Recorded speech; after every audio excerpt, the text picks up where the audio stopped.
Kzapula, and welcome to another episode of Parentology. Today we are going to continue our talk on childbirth, and with me I have Dr. Julia Jus. You were a midwife before and now you have studied medicine to be a doctor, but Dr. Julia is a different kind of doctor than the doctors we have here in our hospitals. I'm a naturopathic doctor. I'm actually an MDMA, which means Medical Doctor Medicina Alternative, which translates into a naturopathic doctor. And we just use natural methods. So we believe that the body has innate intelligence to heal itself. And we heal mainly through herbs, homeopathy, lifestyle changes, diet, exercise, and just taking what's natural for the body for it to heal itself. What's your take on C-section then?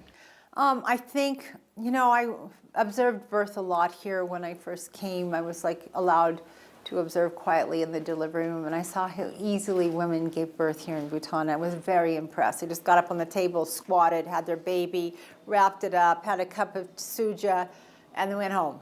It was the end of story. Now, when I hear, I don't have statistics, but I hear that there's a lot of premature birth, for one thing.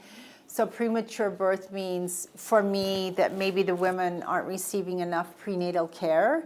So I believe that the prenatal care is so important for preventing a C-section, or because if you are a high-risk woman, then you have to have a C-section, most likely, and you belong in a hospital setting where they can really control that.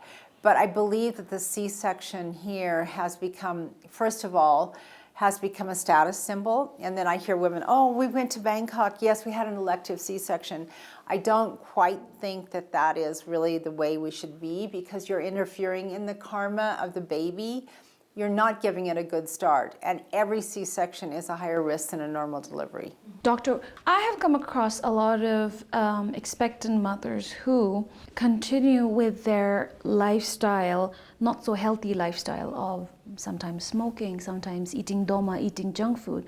And whenever we sit down and talk about how you need to maybe stop these habits, they've always told me that my mother did this and I turned out fine. How would you talk to someone like that?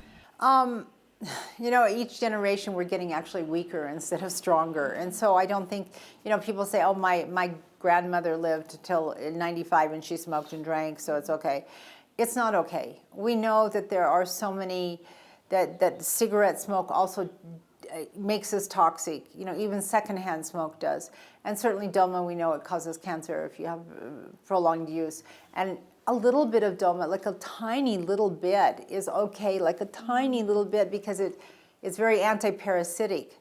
But to chew things as habits, I think one prepares to be a mother by breaking your old habits that aren't conducive for health, because you want to bring up your child with conducive health. And do you want your child smoking? And because your mother did it, you're doing it. Do you want your child to grow up seeing you with a cigarette in your mouth and doma? I think it's time to change our lifestyle patterns to things that are conducive to health. Let's talk about cleansing. So that's mainly the basis that I start out every one of my clients, whether they have cancer or not cancer, or they have any autoimmune disease. We always start out by cleaning the body, because you are not in control of what you're breathing in. You are not in control with the pesticides and fertilizers that are on the food you're eating, unless you're buying only organic. But we eat out, we eat at a friend's house, we don't know how they've cleaned, and we know the vegetables coming from India are not that healthy. So we need every now and then, it's like a car. You have a car, and every 5,000 to 7,000 kilometers, you have to take your car in to have the oil filter changed. And if you don't change the oil filter in your car, everything starts to break apart, and you can only blame the oil filter. It's the same with the human body. We're a bunch of pipes, and we have so many toxins. Just imagine you eat a commercial strawberry. I don't think you have them here, but if you would eat a commercial strawberry. A commercial strawberry, one strawberry, has 22 neural toxins. That means they're toxins that, because of the fertilizer and pesticides, they actually they are destroying the brain, which is how Alzheimer and dementia and things come about. So all of our food that is not really organic, and I think it's very important when you're pregnant or about to conceive, that you eat organic food. So back to detoxing, one way that we know that we can get pesticides, fertilizers, environmental toxins, and things out of our body is to stop eating. So we drink a lot of green juices, organic, of course, like green things. And I also give herbal supplements to help the body, to support the liver and kidneys so they're not overstrained from these toxins when they're released. And then I give mild laxatives so that the body can release itself. And then we do what is known as colon hydrotherapy. So we're cleaning out the intestines like we were washing out the oil filter. So you're helping, because when you don't eat so much, then your peristalsis muscles also don't work as well, and you don't go to the toilet as often. So this is to facilitate just flushing out the toxins. And I think this is really important for conceiving. In fact, I've had so many women. I probably had 30 or 40 women who've come to me and said, I can't conceive. And then they've done 1 week detox with me and conceived within 1 or 2 months. Wow. So it's like there's things in our bodies that are preventing us from conceiving if we're too toxic. I want to reiterate this, that the cleansing and detoxing is only for when you're preparing to conceive, not when you're pregnant. Absolutely, absolutely. In fact, even you cannot detox even when you're nursing. So no detox during pregnancy, no detox at all during nursing time, because those toxins will go directly to your either fetus or into your milk. A lot of the babies now seem to have common illnesses, shared illnesses like eczema and colic. And these illnesses I did not hear of when I was growing up. It seems more and more prominent now. Does it have anything to do with how we're delivering our babies? It has mainly to do with the microbiome, like how those bacteria are in your intestines, but it also has to do with the food you're eating. So we think that milk is such a healthy thing for us to eat. So we know the babies, if you take them, if they have eczema or they have asthma, or they have any kind of psoriasis, if you take them 100% off of dairy products, it will clear up on its own. So the milk today is not the same as it used to be. So cows, like the cows for dairy mainly in this country, all cows are born to eat grass. They are grass eaters, and that's the way their entire digestive system works. So now I understand that people are not feeding their cows grass. There's not enough grassland here, so they're feeding them feed. So that feed is corn, soya, wheat, and cows cannot digest that. So that feed also has in it hormones and antibiotics. So we are getting that. So that's what's causing these things. So if you take, it's okay to have dairy if you know that the cow is 100% grass-fed and it's organic milk, that they've never had antibiotics, they've never had any hormones to go with it. Or better options are sheep, goat, and buffalo, even better than cow. Because sheep and goat are grass eaters and people aren't generally feeding them any extra feed. I remember drinking milk every time I was breastfeeding my daughter because of calcium. But earlier you said there are better supplements for calcium. The better sources of calcium are leafy greens and sesame seeds. Very high sesame seeds in calcium, and all leafy greens have a lot of calcium.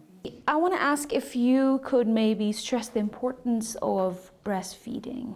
There's no better way to feed a baby and ensure its immunity. And 70% of our immunity is in our gut. So if you want your baby to have a really healthy gut, then you need to breastfeed because it gets all the natural immunity from the mother.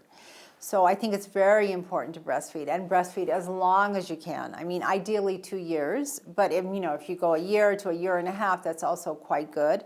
And not to feed your babies too early. I know here that they start very early feeding their babies, and they're putting salt in their rice gruel and things. It's like, you don't need to start so soon. If you're breastfeeding and you're fully attentive to your breastfeeding, you don't need to supplement the baby until after 6-7 months old. It's fine.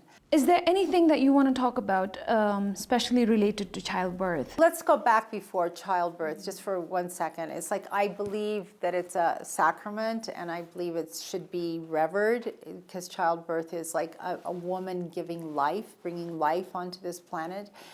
And it starts before that because, as I'm saying, we're preparing for conscious conception. So not only is childbirth sacred, but also the act of creating a child becomes sacred. And that has been lost, I think, in the years, that a woman and a man's union is a sacred thing. And I think that's very important to bring back into relationships between a man and a woman, is the sacred sensuality. Mm-hmm. Childbirth is sacred for a reason, and it starts because of that sacred union between a man and a woman. I want to encourage Bhutanese women to look more into childbirth education classes, yoga classes, just to join with other women that are going through the same experience. It's very helpful to talk about. I know this has been very taboo in this society, but we're in 2019 and in 2019, and I think it's time for us to open up a bit so that women can discuss their problems about their changing bodies and how they're going to deal with motherhood. And also they don't always have their mothers, their aunts, their things with them, because the society is getting more fragmented in the families. We're not always living with our parents, and a lot of what our parents knew is very midwives' tales, where we say, like, oh, you eat this a lot when you're pregnant and you'll have a great delivery. A lot of it's just, it's science fiction almost, So it's good to get on the latest news about what is going on, the latest information about childbirth. And you can do that through the internet, but it helps to dialogue with people and join together with mothers. And then when you have a baby, a lot of women feel very isolated. And if they have already started this group when pregnancy, then when they're nursing their babies and they've had it, they can join together again to do maybe postnatal yoga, or just to sit with each other and talk about, my baby's screaming all night, what are you doing? Or, my baby, I don't have enough milk, do you know what I could do? It's very helpful to join as women in groups to support each other in community. Thank you so much for mentioning the importance of postnatal. I haven't done an episode so far on postnatal care, so thank you for giving me that idea. I will definitely make maybe one, maybe more episodes on that, because I completely agree with you. Women, after they've given their birth to their first child, feels loneliest. I am one of those lonely mothers, especially I was actually, and that is what drove me to produce this program. And I decided to open up on social media, and there are other mothers who have written to me, and we've shared, and we've been there for each other, like you said, at 2 a.m. in the morning, yes, messaging each other. But there are, like doctor has mentioned, there are helps in the hospitals too for yoga and for prenatal exercises. But if you are not in Thimphu, and if you are in remote areas or away from Thimphu, anywhere, we always have the YouTube for all these exercises that you could look up to. And actually, one of the good initiatives that Jimmy Wansha National Referral Hospital is doing is that they're sending out their healthcare workers to remote areas to train some of their nurses there to teach these prenatal exercises to the expectant mothers elsewhere. So that's a great initiative, and I want to thank you so much for being on the show and bringing us a whole new perspective on childbirth and motherhood. So thank you so much.